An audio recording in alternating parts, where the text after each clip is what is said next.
I should have ignored it. It was nothing, just a fleeting moment, a passing glance, a meaningless gesture. That's what I told myself as I sat at the dining table, twirling the stem of my wine glass between my fingers, trying not to meet his gaze. The evening was just like any other. My husband sat at the head of the table, relaxed and satisfied after a long day at work, his voice steady and familiar as he recounted stories I had heard 100 times before. The room was filled with the soft hum of conversation, the clinking of cutlery against porcelain plates, and the occasional burst of laughter. And then there was him. Seated across from me, his presence was undeniable. My stepfather, calm, self-assured, with that quiet intensity that had always made him stand apart from other men. He wasn't loud or demanding, he didn't need to be. His confidence was effortless, woven into every movement, every carefully chosen word. I had known him for years, yet something about him tonight felt different. Or maybe it was me. I noticed everything. The way his fingers wrapped around his glass, the slow, deliberate way he sipped his drink, the deep timbre of his voice as he spoke. And then it happened just for a second. Our eyes met. It was an accident. Or at least that's what I wanted to believe. But when his gaze lingered for a fraction longer than it should have, something tightened in my stomach. A quick, electric jolt, sharp and unexpected. I felt it settle in my chest, heat spreading beneath my skin, betraying me. I looked away, forcing a polite smile as I reached for my glass, desperate for distraction. But the damage was done. The thought had already planted itself in my mind, taking root in the deepest corners of my consciousness. Dinner continued as usual. Conversations flowed, plates were cleared, and the evening slowly wound down, but I was no longer fully present. Every laugh felt forced, every response calculated. I was hyper-aware of every movement he made, every word he spoke. I told myself it was nothing. A misinterpretation. A trick of the mind. But then as I passed by him on my way to the kitchen, something else happened. He reached out. Just barely. His fingers brushed against the inside of my wrist, light as air, gone in an instant. An accident. But my body reacted before my mind could catch up. A sharp intake of breath. A racing pulse. A sudden awareness of just how close he was. I should have stepped away. Should have ignored it, laughed it off, pretended it never happened. Instead I hesitated. A beat too long. Enough for him to notice. That night, lying in bed beside my husband, I replayed the moment over and over. It was so brief. So meaningless. Yet I couldn't shake it. I had always been content in my marriage. My husband was kind, reliable, everything a woman could ask for. There was nothing wrong with our life together. And yet, something had begun to shift inside me, something I couldn't explain. I turned my head, watching the soft rise and fall of his chest as he slept beside me, oblivious to the storm brewing in my mind. I should have felt guilty. Instead, I felt something else. Restless. Awake. Alive. And for the first time I wondered, was this really the first time I had noticed him? Or had this thought been waiting for the right moment to surface all along?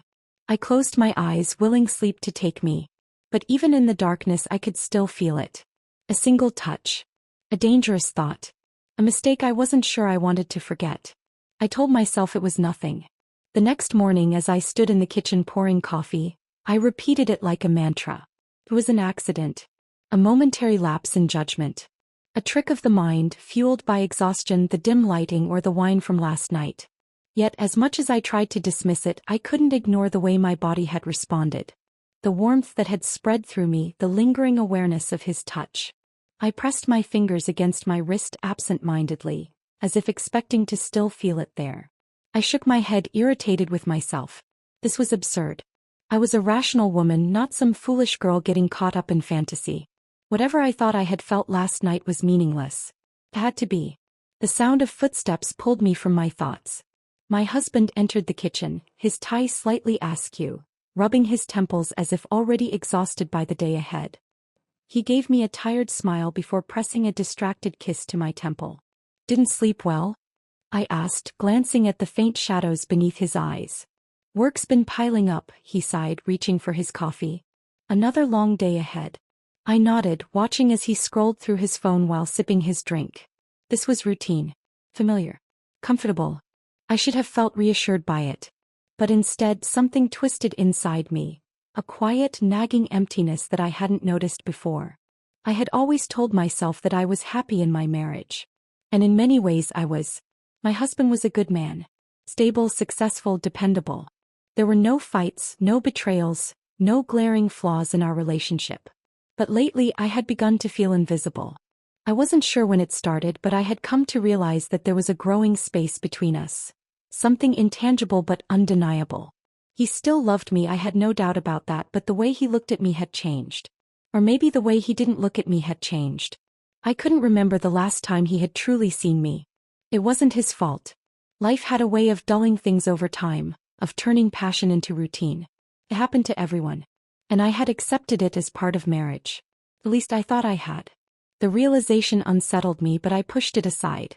It was too early to start picking apart my emotions. I turned to rinse my cup, forcing myself to focus on the rhythm of the water running down the porcelain, the mundane comfort of daily tasks. If I kept myself busy, maybe I could drown out the noise in my head. But then, as if summoned by my thoughts, he entered the kitchen. I stiffened before I could stop myself. He looked the same as always, calm, composed, carrying himself with that effortless confidence that made him impossible to ignore. But now I was acutely aware of every movement he made, of the way his presence shifted the energy in the room. "Morning," he greeted casually, his voice deep and steady. I swallowed, keeping my expression neutral. "Morning." My husband barely looked up from his phone as he acknowledged him with a brief nod. "Didn't know you were staying over." "Gotten late," he replied, grabbing a mug from the cabinet. "Didn't want to wake anyone." I busied myself with wiping down the counter, refusing to look at him. If I could just act normal, if I could pretend that last night hadn't happened, maybe this feeling would go away. But then he moved past me, close enough that I could catch the faint scent of his cologne, the warmth of his body lingering in the air between us. It was nothing. It had to be nothing. I reminded myself of that over and over again as I went about my day, throwing myself into errands, distractions, anything that would keep my mind from wandering back to him. But no matter how hard I tried, the thought of him lingered, threading its way through the quiet moments when I was alone. It wasn't just attraction. It was something deeper, something I wasn't ready to name. I told myself it was harmless. That a little curiosity never hurt anyone. As long as I didn't act on it, what was the harm? That night, as I lay in bed beside my husband, I tried to believe my own lies. But deep down I already knew the truth. I had already crossed a line. And there was no going back. I wasn't supposed to be here. That thought echoed in my mind as I sat in the passenger seat of his car, my hands gripping my lap a little too tightly. The road stretched ahead, empty and endless, the hum of the engine filling the silence between us. The trip had been planned last minute. A simple errand that I had agreed to accompany him on. It was logical, reasonable. There was no real reason to say no. Except deep down I knew I shouldn't have come. The air inside the car was too still, charged with an energy I couldn't ignore. I tried to focus on the road signs, the trees blurring past the window, anything to keep my thoughts grounded. But he was too close. Even without touching me, he was too close. I stole a glance at him, hoping he wouldn't notice. He looked calm, collected, like always. One hand on the wheel, the other resting casually on the gear shift. His jaw was set, his eyes fixed ahead, unreadable. There was no sign that he felt what I felt, that he was affected the way I was. And yet I knew he was. I could feel it in the way he had hesitated before speaking that morning, in the way his fingers had lingered just a second too long when he handed me my coffee. Subtle things, small enough to dismiss but undeniable once noticed. I tried to ignore the growing tension, but it coiled inside me like a living thing. The drive stretched on, an uncomfortable silence settling between us. I told myself that it was fine, that it was just a normal trip, but the weight in my chest said otherwise. I was hyper-aware of every breath, every small shift of his body. He cleared his throat, breaking the silence. "You seem distracted." I turned toward the window, trying to keep my voice even.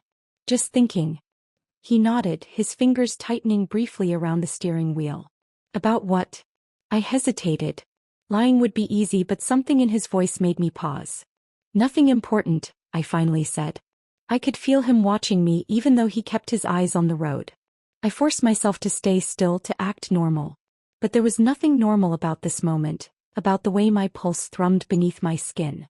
We pulled into the gas station, the headlights cutting through the dim light of early evening. He killed the engine, exhaling slowly before turning toward me. Need anything? No, I said quickly, too quickly. He studied me for a second, then nodded before stepping out of the car. I let out a breath I hadn't realized I was holding. The cool air rushed in as he opened the door again, placing a bottle of water on the center console. Just in case. Thanks.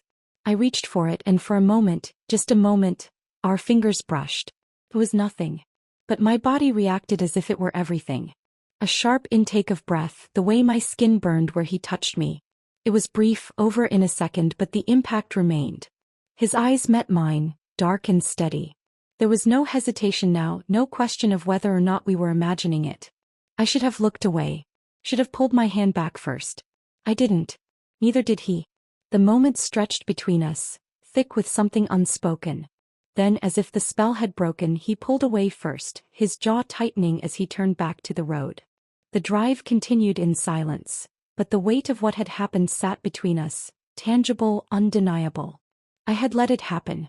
And worse, I wanted it to happen again. We arrived at the hotel just as the sun began to set, the sky painted in deep shades of amber and violet. It was just a stop for the night, a necessity before finishing the trip in the morning. Nothing more. At least that's what I told myself. The hotel was quiet, the lobby dimly lit as we checked in. My fingers curled around the strap of my bag, my heartbeat steady but unnervingly loud in my own ears. 1 room or 2? The receptionist asked. 2, I said too quickly before he could answer. A flicker of something crossed his face. Amusement? Annoyance? It was hard to tell. But he said nothing as he handed over his ID. Minutes later we stood in the elevator, the numbers ticking upward, the silence between us heavy. I glanced at him. He hadn't looked at me since the car. My chest tightened. Had I imagined everything? Had I misread him completely? The elevator doors opened, breaking the tension. He stepped out first, keys in hand, stopping just outside my door. "This is you," he said, voice unreadable. I nodded, unlocking it with shaky fingers.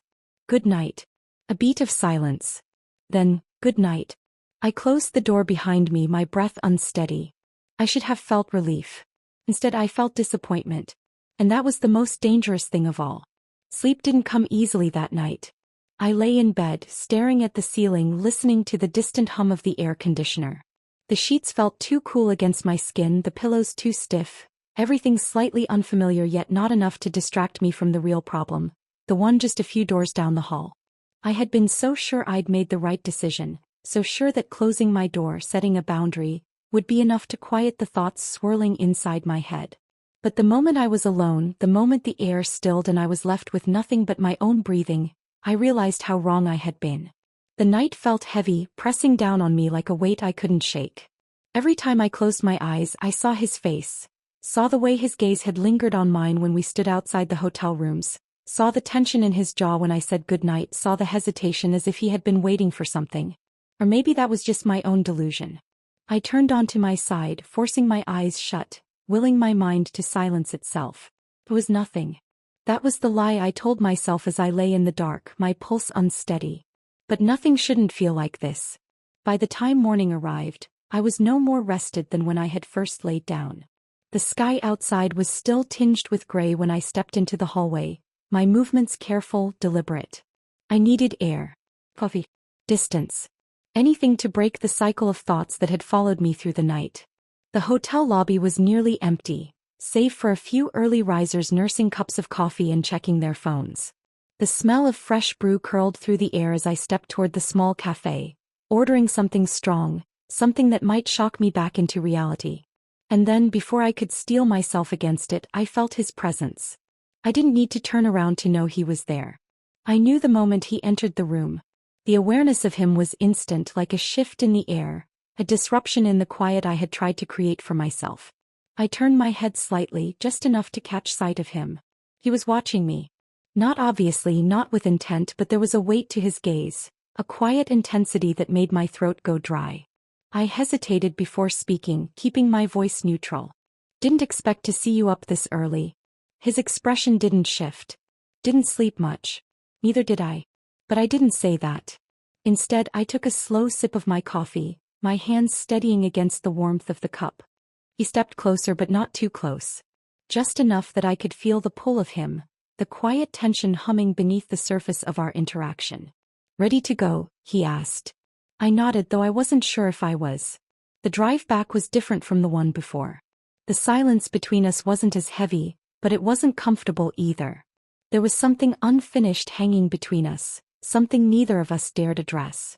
Every so often I caught myself stealing glances at him, watching the way his fingers drummed against the steering wheel, the way his jaw tightened whenever the silence stretched too long. I wondered if he was thinking the same things I was. I wondered if he regretted anything at all. By the time we pulled into the driveway, my thoughts had tangled into something I couldn't unravel. I needed space, time, clarity. But clarity never came. Not when I stepped inside to find my husband waiting for me, his face lighting up with that easy familiarity that should have made me feel safe, made me feel home. Not when he wrapped his arms around me in greeting, his embrace solid and warm. And especially not when I glanced over his shoulder and saw the way his eyes lingered on me from across the room. There was no going back now. Even if nothing had happened. Because something already had. And worse, I didn't want it to stop. Days passed, but the feeling didn't fade. If anything, it deepened like an ember buried beneath the surface, glowing just enough to remind me that it hadn't burned out. I went through my routine as if nothing had changed, but something had. Everything had. I caught myself thinking about him at odd moments, while folding laundry, while preparing dinner, while lying beside my husband at night, pretending to be asleep while my mind betrayed me. It wasn't just the memory of his touch, of that fleeting moment in the car, but the way he looked at me now. Like he knew. Like he was waiting. And maybe that was what unnerved me the most. Not the pull I felt toward him, but the fact that he wasn't acting on it. He had every opportunity, yet he didn't push, didn't step over the line. He simply let the tension between us grow, let it stretch until I felt like I was the one losing control. The worst part. It was working. I told myself I had to stop this before it went too far. That whatever this was, it was only in my head, that I was imagining things that weren't there. But then one evening he proved me wrong. It was late. My husband had already gone to bed, exhausted from another long day, leaving me alone in the dimly lit living room, curled up on the couch with a book I wasn't actually reading. The words blurred together, my mind too restless to focus, my body too aware of the fact that he was still awake, still somewhere in the house. I heard him before I saw him. The quiet creak of the stairs, the soft sound of his footsteps against the hardwood floor. My heart stuttered, though I told myself it was nothing, that I was being ridiculous. Then he entered the room. I didn't look up at first. If I did, he'd see too much. He'd see the way my breath had caught in my throat, the way my fingers had tensed against the pages of my book. So I kept my eyes down, pretending to read, pretending that his presence didn't unravel me from the inside out. But I could feel him watching me. He didn't say anything at first, just moved toward the liquor cabinet, pouring himself a drink in the quiet. The clink of ice against glass sent a shiver down my spine. "You always stay up this late?" His voice was low, almost casual. I turned a page, though I had no idea what I was reading. "Sometimes." He took a slow sip of his drink, then set the glass down with deliberate care. "You don't seem tired." I finally looked at him then. Met his gaze and felt something shift, something tighten. "Neither do you," I said quietly. A slow exhale. A pause that stretched just long enough to make my pulse race. "I guess I have too much on my mind," he admitted, his eyes still locked onto mine. My fingers curled against the book, gripping it a little too tightly. "Like what?" He didn't answer right away. Instead, he leaned against the counter, studying me in that way he had, the way that made it impossible to look away. "You tell me," he murmured. Something inside me snapped. I wasn't sure who moved first. Maybe it was both of us at the same time, the space between us dissolving before I could even think. All I knew was that suddenly he was there, so close I could feel his breath against my skin, so close I could see the way his lips parted just slightly as he exhaled. And then he kissed me. It wasn't tentative, wasn't uncertain. It was inevitable. The culmination of every lingering glance, every accidental touch, every moment of restraint that had led us here. His hand was at the back of my neck, his fingers threading through my hair, his body pressing against mine just enough to set every nerve in my body on fire. My book slipped from my hands, forgotten as I gripped his shirt, anchoring myself to something solid, something real. For a moment the world tilted and I let it. But then just as suddenly as it began, he pulled away. The absence of his touch was a physical ache. I inhaled sharply, my body still humming with the aftershock, my mind struggling to catch up. He looked at me for a long moment, his expression unreadable. Then without a word he stepped back and walked away. I stood there, heart racing, lips still tingling, completely wrecked. And for the first time I understood the truth I had been trying so hard to deny. I didn't want him to stop. I told myself I wouldn't let it happen again. It was a mistake. A lapse in judgment. A moment of weakness that meant nothing, except it did. It meant everything. Because if it were truly meaningless, I wouldn't still feel the ghost of his lips on mine, wouldn't still hear the low, steady cadence of his breathing as he stepped away. But worst of all, I wouldn't want it to happen again. The next morning I woke before dawn, the house still wrapped in silence. My husband lay beside me, his body warm and familiar, his breathing deep and even. I watched him for a moment, guilt curling in the pit of my stomach, but even that wasn't enough to erase the memory of the night before. I slipped out of bed, moving through the house with careful, deliberate steps, my mind a storm of thoughts I couldn't quiet. I needed air, space, anything to regain control over myself before I made a mistake I couldn't take back. But fate had other plans. I found him outside on the patio, a cigarette balanced between his fingers, though he wasn't smoking it. He just held it there, watching the slow curl of smoke rise into the air as the first light of morning crept across the sky. He didn't look at me when I stepped outside. Didn't acknowledge my presence at first, though I knew he felt it. I hesitated, but then forced myself forward, wrapping my arms around my body as I stood beside him. The silence stretched between us, thick and heavy, until finally he exhaled. "You regret it?" It wasn't a question. I swallowed hard, my fingers tightening against my arms. "I don't know what I feel." A small, humorless smile tugged at the corner of his lips. "That makes two of us. I should have left then. Walked away before I did something irreversible." But I didn't. Instead, I turned to face him, forcing myself to meet his gaze. "Why did you stop?" His expression didn't change, but something in his eyes did. A flicker of something unspoken, something restrained. "Because you weren't ready," he said simply. My stomach twisted. He was right. I hadn't been. But that didn't mean I didn't want it. He watched me for a long moment, then sighed, shaking his head. "You're playing a dangerous game." "So are you," I whispered. And then he was there again. This time there was no hesitation. No uncertainty. No space left between us. His hands found my waist, pulling me closer, his touch deliberate, possessive in a way that made my pulse stutter. My breath caught as his fingers pressed against the small of my back, his warmth seeping into my skin through the thin fabric of my shirt. The first kiss had been an accident.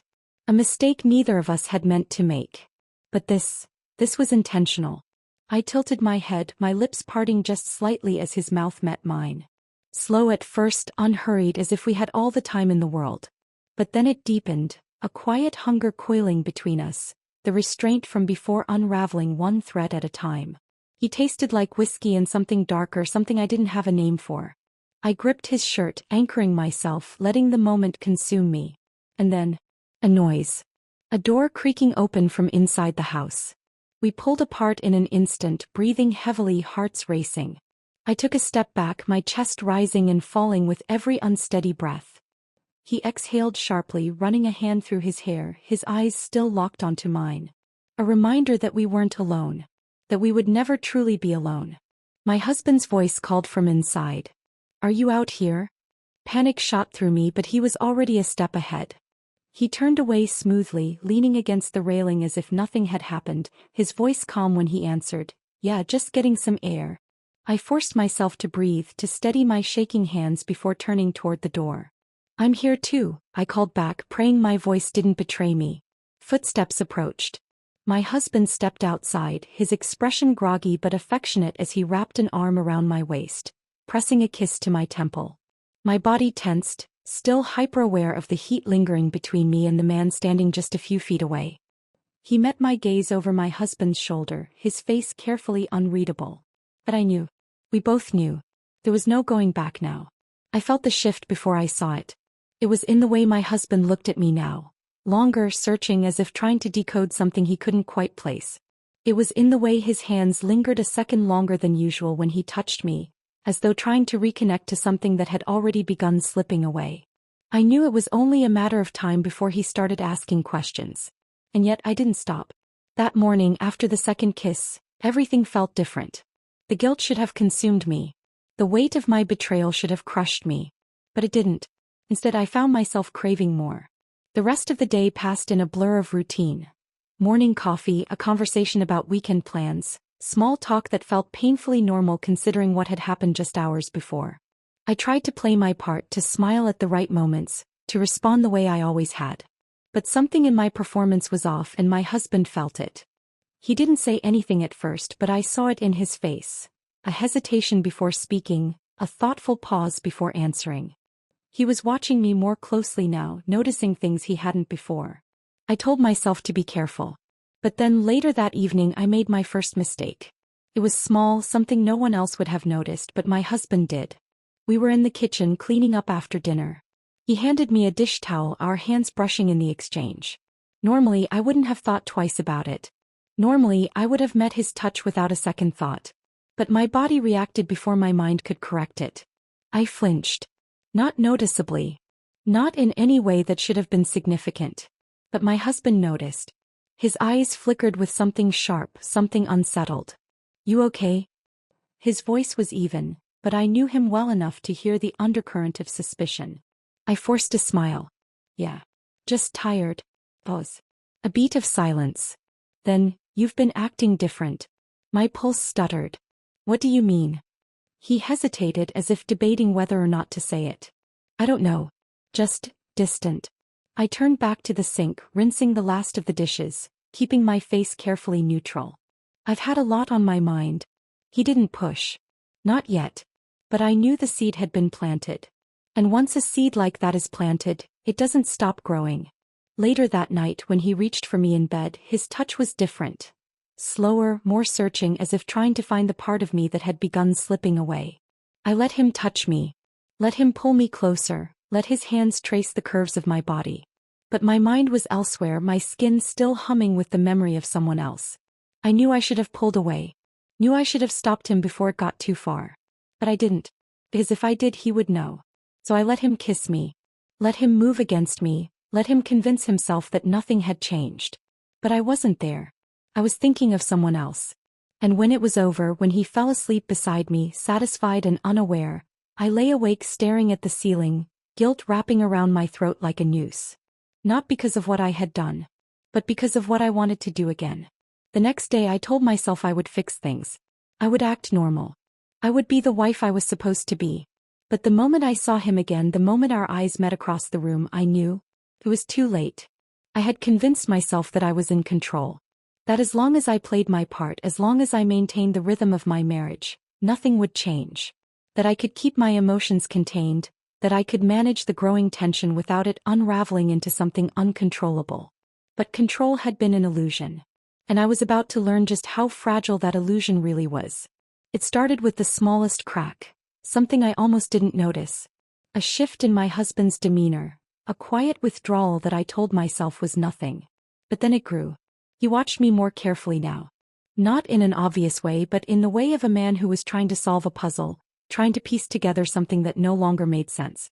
I could feel his suspicion in the air between us, lingering in the quiet spaces of our home. It was in the way he hesitated before kissing me, in the way he paused before speaking, as if measuring his words. And then one evening he asked the question I had been dreading. "Is there something you're not telling me?" I had been folding laundry when he said it, my back turned to him. My hands stilled, gripping the fabric between my fingers just a second too long before I forced myself to keep moving. "Why would you ask that?" My voice was even. Too even. He didn't answer right away. Instead, he stepped closer, leaning against the doorway with his arms crossed.